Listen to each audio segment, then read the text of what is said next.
pag highway dahil katulad nito, oh, no? Alalim.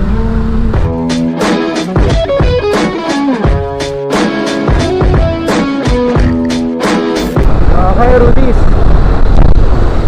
So, grabe, no? Grabe na nangyayari sa atin. I'm talking about the road. Bakit? Kasi ang dami ko na nakikita sa FB. Kabila na aksidente. Bakit? Dahil sa lubak. Tangina kasi, diba, parang ang hirap dumaan sa isang daan na puro lubak. Mayor, baka naman matagal na ng issue na yan, hindi pa rin magawan-gawan na solusyon. Tapos ipapasara pa yung taba ng 13 to 22 yata o 25 kasi gagawin daw yung daan. Tahanas yan. Yung daan nga dito sa pababa sa tuloy hindi pa magawa-gawa eh.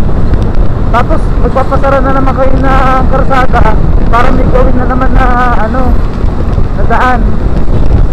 Ay nako, paano kasi kapiranggot lang yung lubak na tatalapalan lang ng espaltado. Yung ganun kakaliit na lubak, tatapalan lang yun. Patitipayan lang. Pero ang ginagawa, binawasak yung buong karsada tapos gagawin.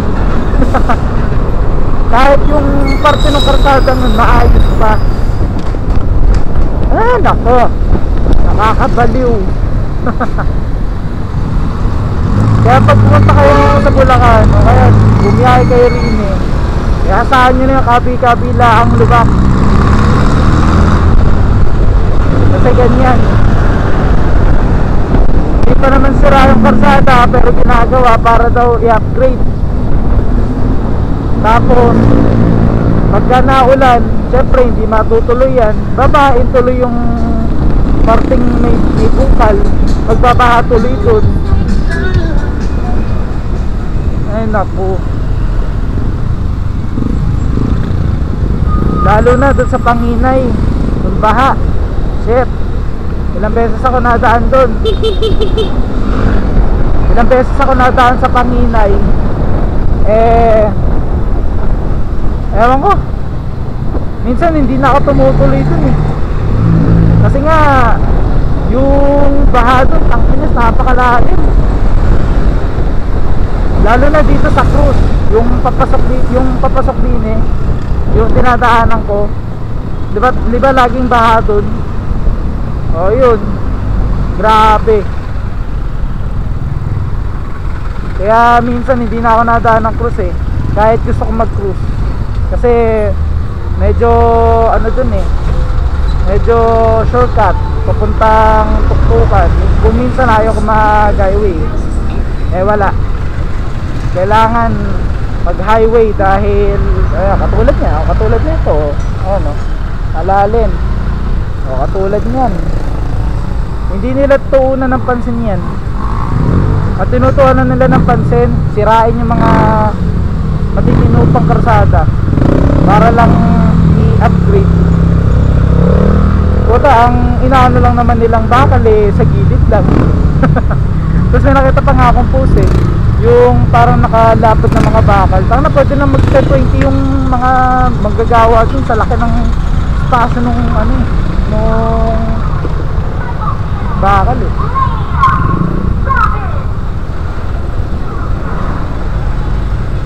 Ngayon ako. Tapos yung kaisa-isang mayor namin na talagang tiwala kami, corrupt din palang tatay.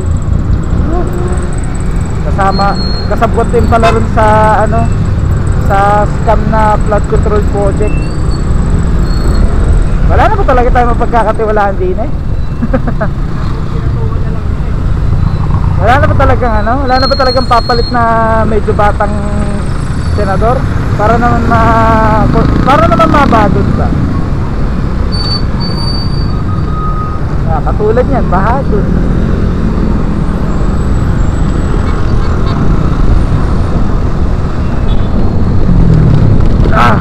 Diba? Takinis yan. May nakita nga din ako e-bike. Yung dalawa lang ang gulong sa likod, tapos isa ang gulong sa harap. Ayun, tanggal yung gulong sa harap. Bakit? Dahil sa lubak. Nakaka-aksidente talaga yung mga lubak na yan lalo na paggabi. Ako nabiyahe ako na madaling araw, diba? Minsan di ko napapansin yung mga lubak. Ayun, nalulubak ako. One time sobrang laki ng lubak dun sa dinaanan ko Hindi ko napansin buti na lang di ako natanggalan ng gulong. Ayun yung ganyan e-bike, natanggal yung gulong, diba? Wala na tayong pag-asa. Sa totoo lang ko tatanungin, wala nang pag-asa ang Pilipinas.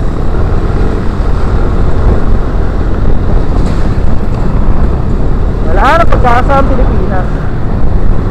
Wala nang pag-asang wala nang pag-asang mag-evolve. Sige na, yan. Hindi na pala ako dito. Baka nga pala dyan. Punta lang ako balagtas. Bibisitahin lang ako. So ayun, wala nang pag-asa ang Pinas ko tatanungin. Saka na lahat kurap, lahat buhaya. Tama yan yan yung ano na yan. Kulang na lang ipasara nila yung buong karsada para hindi na madaan Tapos aabutin ng taon, 1 year to 3 years. Buti pa yun sa Japan sira ang karsada, after ng 3 days gawa na. Dito sa Pinas sira ang karsada, wala pang siguro aabutin ng taon bago magawa. Paano? Pinagsasabay-sabay nga nila yung gawa ng karsada. Hindi naman kailangan ibain, hindi naman kailangan sirain dahil wala namang problema. Ang pinagtutuan na nila lagi ng pansin yung mga ganyan, mga karsadang hindi pa dapat sira o sirain, sinisira na para gawin ulit. Hindi ko alam kung ano ba trip ng mga ano natin, mayors natin o ano mga tiga ano natin, mga tiga pamuno natin.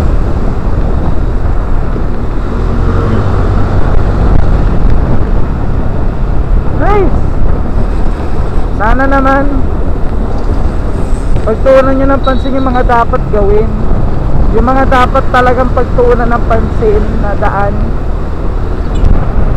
kasi nakaka-disgrasya o yan katulad nyo So sana lang talaga, Diyos me, welcome to Lubacan. Nexus rider now you're there. Pull the road, tropical. Nexus sunny, no fix, no filters, pure truths. Windows down, the wind screams. Our hidden manifestations. Kahit saan sulok po bomba lang, kahit saan daling through the stars.